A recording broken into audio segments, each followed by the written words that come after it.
We mentioned this yesterday about Trump's tax cuts and the buybacks. Here is a tweet from Paul Ryan talking about how wonderful the tax reform has been. Wait, did you get video? Okay, yeah, here it is. I also got to spend time with local businesses in Wisconsin last week, learning about how the tax reform law is making them better and making them much more competitive. It's really something.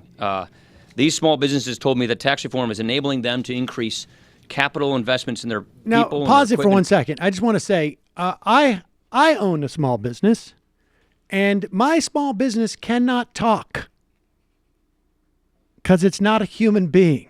But apparently, he's just talking to small businesses. Maybe now all of a sudden we understand this. And this is going to be remember, this is the guy who lied about the paper bag story, about the poor child that he met with the paper bag, who wanted a paper bag, brown bag lunch instead of getting a school lunch because that means that mom cares about me.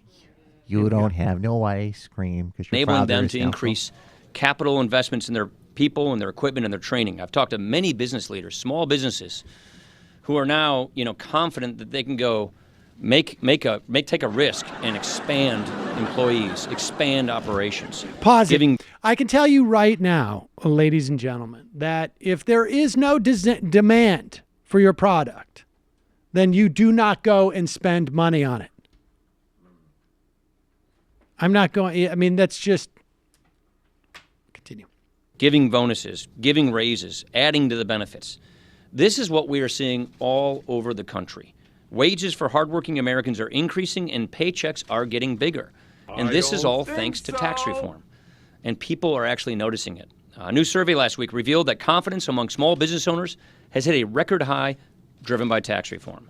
A New York Times poll showed that the majority of Americans now support tax reform. 51% of Americans now approve of the new tax reform law. It's up from 37% in November because I think you saw a lot of the rhetoric that was flying around here in November is not meeting the reality that people are actually seeing in their own paychecks. This is heartening. The American people's confidence in our economy is coming back, and rightly so. Tax reform is growing our economy. It is creating opportunities, and it's helping hardworking Americans the most. And how is it doing that? In the fourth quarter, according to the New York Times, American companies' investment in things like factories and business equipment grew by 6.8%, fastest growth rate since 2014. 2014. And that was a completely different ballgame back then. We were in a sort of Cuban-style command and control structure under Obama. That's right. So how did that happen? In 2014, we were 6 years out from the Great Recession. Now we're 8 years out. But it's far from the giant surge in capital spending that was promised ahead of the tax overhaul. Can you imagine that? Huh.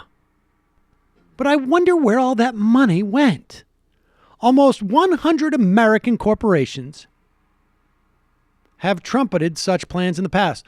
Can anybody guess what kind of plans that is? Why, yes, you can.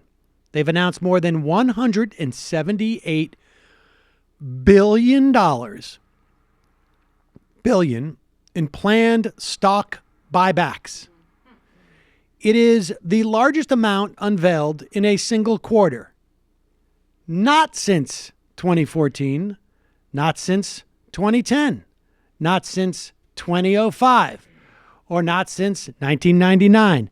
In fact, it's the largest single buyback announcement in a quarter in the history of buybacks being legal from the time that Ronald Reagan decided to take what otherwise used to be known as stock manipulation and make it legal so that board of directors and CEOs could enrich themselves by driving up the value of their stocks by buying it back with corporation money.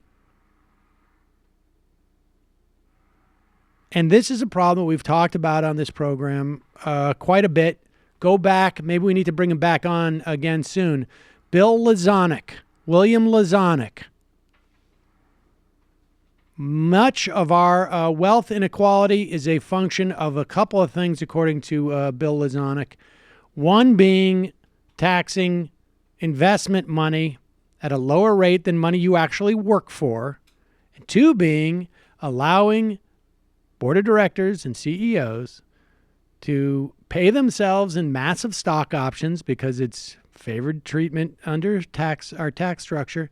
And then allowing them to buy back all these stocks, increasing the value of the stocks they hold. They are running a little cottage industry. It's not a small business. It's quite a big one. But it's not the business that they ostensibly are running. That's their day job. But where they make their real money is on the stock buybacks. Well, I would just like to apologize to Eddie Munster for all the people degrading you right now by comparing you to Paul Ryan. That is not fair. You are a delightful half werewolf, half vampire child. You deserve better.